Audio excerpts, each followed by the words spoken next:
बंगाल में हिंसा हो रही है उसके लिए बीजेपी जिम्मेदार है, बीजेपी ही हिंसा कराती है, जबकि सरकार वहाँ ममता बनर्जी की है। पूरे देश में मालूम है कि हिंसा में शामिल कौन है, संख्या किसकी वहाँ अधिक है, वहाँ बहुसंख्यक हैं लोग। आज के दिन में औरंगजेब को अगर आदर्श बनाएंगे तो निश्चित रूप से लोग आक्रोश में आएंगे।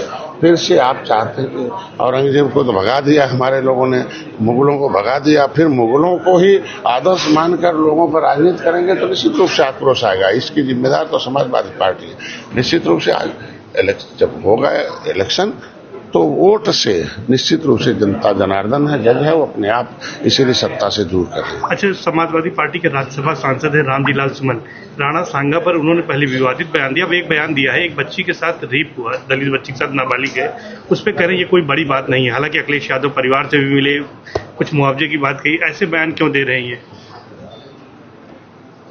ये सब जो है फिरका परस्त अवसरवादी लोग हैं। ये अवसर फायदा उठाए कांग्रेस में, अवसर उठाए बसपा में, अवसर उठा के यहाँ आ गए जब तक थे तो। क्योंकि देखिए आज के दिन में बयान दिया नहीं दिलवाया जाता है। मुखिया के बिना इशारे अगर उससे सहमत नहीं होते उनके बयान से तो उसे बाहर निकालते थे पार्टी से। अब खुद ही समर्थन कर रहे हैं। तो राणा सांगज का भी ऐसे ही अमर सिंह के खिलाफ आजम खां से बयान दिलवाया जाता था, डायन है, ये है, वो है, इनकी जुबान काट लेनी चाहिए अमर सिंह की, उनकी बेटी बहन को पेट्रोल से डाल देना चाहिए। और नतीजा क्या हुआ? अमर सिंह एंड कंपनी जब खिलाफ आजम खां का मीठा मीठा बड़ा बयान था, बड़ा आराम, ताली बजती थी, मार मुसलमान कहते थे आजम खां ने बहुत अच्छा किया। और सपा देखो हाफ हो गई। अब बचा खुचा रामलाल जी है ना, इनसे फिर बयान दिलवा रहे हैं। अरे यार क्षत्रिय हैं, इस देश के एक लड़ने वाली जाति रही है, मतलब गौरवशाली इतिहास रहा क्षत्रियों का। ऐसा थोड़ी है, लड़ाई कौन लड़ा था? लड़ाई तो अंग्रेजों मुगलों से लड़ा। जो जातियां अंग्रेजों मुगलों से लड़ी हों उन्हें आप अपमानित करेंगे तो जाति को ठेस पहुंचाएंगे तो निश्चित रूप से राजनीतिक रूप से वो कहाँ रहेगा आपको खुद पता चलेगा।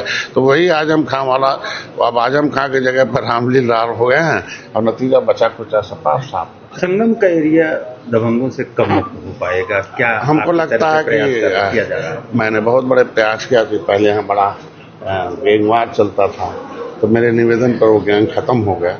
अब कम से कम चाहेंगे कि गरीबों के लिए एक सिस्टम बन जाए जिससे कि ठेकेदार भी रहें और उसके अंदर काम करने वाले मजदूरों को भी ठीक से मजदूरी मिले।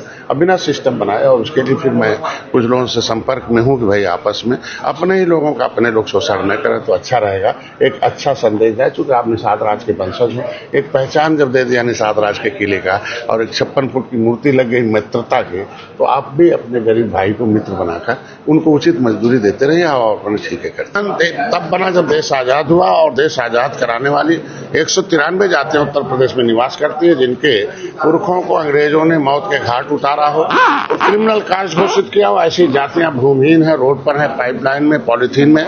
इन लोगों ने देश को आजाद तो करा दिया, लेकिन सत्ता कुछ लोगों के हाथ में मिली और जिन लोगों ने धोखा किया और इन जातियों को ओबीसी में डाल दिया।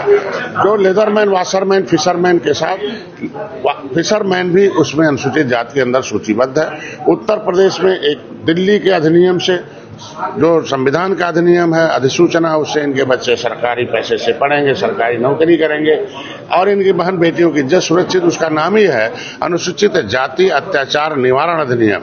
मतलब नीचे सूचित, मतलब सूचित किया जाएगा जो जाति पैसे बुद्धि में समाज में नीचे भूमि है नहीं है, ऐसे जातियों के निवारण के लिए है। उत्तर प्रदेश में एक अलग से लोक सेवा, उत्तर प्रदेश लोक सेवा अनुसूचित जाति पिछड़े वर्ग अधिनियम 1994 बना दिया।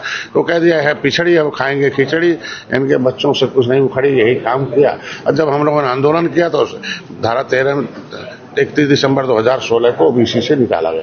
तो ओबीसी से राज्यपाल ने हमें संशोधन करके निकाल दिया, तो अब हमें अनुसूचित जाति का मिल है।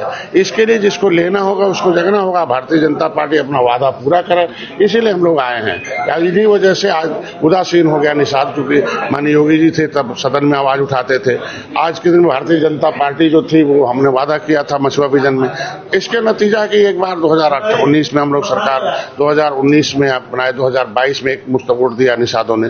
नतीजा क्या हुआ कि इस बार आपने देखा होगा निषाद उदासीन हो गया, 43 सीट हार गए। तो मैं चाहता हूं कि 200 निषाद बाहुल सीटें हैं, उसको मैं जगा रहा हूं, भाजपा को बता रहा हूं कि ऐसे जातियों जो वादा किए उसे पूरा करिए। और लगभग हम लोग सहारनपुर से लेकर सोनभद्र तक है, ये चौथे चरण का है। और खाली अब इलाहाबाद मंडल और मिर्जापुर मंडल बचा हुआ, उसके बाद फिर हम लोग विधानसभा में जाएंगे। जब तक इनका जिनको लेना है उनको जगा रहा हूं, और जिनको बताना, चूंकि ये शिक्षा को भी देखिए, अशिक्षा जो ऐसी चीज है कि जो आज के दिन में इनका शिक्षा मिलता अनुसूचित जाति अधिनियम में है, तो शिक्षा इन्हें मिल जाए, रोजगार मिल जाए, तो ये इसलिए इन्हें जगा रहा हूं, बता रहा हूं, बस और कुछ नहीं है। संविधान में अधिकार जिस तरीके लेदरमैन ने लिया, वाशरमैन ने लिया, फिशरमैन भी अपना अधिकार ले। चलिए, दावेदारी आपकी 200 सीटों की होगी। 200 सीटें हम साथ इकट्ठा कर रहे हैं कि वो वोट लें। 50,000 से ऊपर हमारा वोट है। वो ये विभिन्न जातियों में बटे थे अंग्रेजों से लड़ने के नाते, केवट मल्ला बिंद कश्यप रैकवार बात हम, लेकिन निषाद राज के किले पर लाकर उन्हें दिखाकर एक किया कि आपके पुरखों ने मुगलों अंग्रेजों से लड़ा, उजड़ा है। अगर बसना है तो अगर कानून बनाकर अंग्रेजों ने उजाड़ा है तो कानून बना हुआ है आपको बसाने के लिए आगे, तो उसको लेने के लिए एक हो गया है। तो इसे 200 सीटें नहीं लड़ेंगे, लेकिन हम वो 200 सीटें जितवाने की व्यवस्था रखते हैं। तो अगर हम उसको जीत देंगे तो निश्चित रूप से सीट भी देगी और इनके बच्चों का भविष्य भी दिखेगा।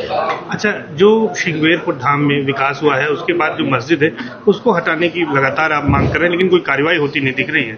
थोड़ा समय लगता है। अभी तो पहले जंगल में मस्जिद छुपा रखा था, फिर बढ़ा कर कई एकड़ में कर लिया। तो मान जहां मुख्यमंत्री खुद आ गए हों, प्रधानमंत्री आ गए हों, और प्रधानमंत्री मुख्यमंत्री के संज्ञान में जो मामले आ जाते हैं तो उसको हल होने की संभावना बढ़ जाती है जल्दी से। तो हमको लगता है जिस मुख्यमंत्री के संज्ञान में वो खुद ही उस काम को बोल गए हैं कि निश्चित रूप से, तो जिस नियम के तहत ऐसे कब्जे हुए हैं, नियम को ही बदला जा रहा है और निश्चित रूप से लोकतांत्रिक ढंग से उस मस्जिद को हटाने का प्रयास कर रहे हैं। अभी भी मांग कर रहे हैं हटाने की? निश्चित रूप से वो तो हटाया जाएगा। अगर नहीं हटाएंगे तो गुस्से में आते हैं लोग। संख्या बढ़ रही है, आज फिर लाखों हो गई है, कभी करोड़ों हो जाएगी निषाद की संख्या। और करोड़ों हो जाएगा तो चाहे कानून भी तोड़ सकते हैं।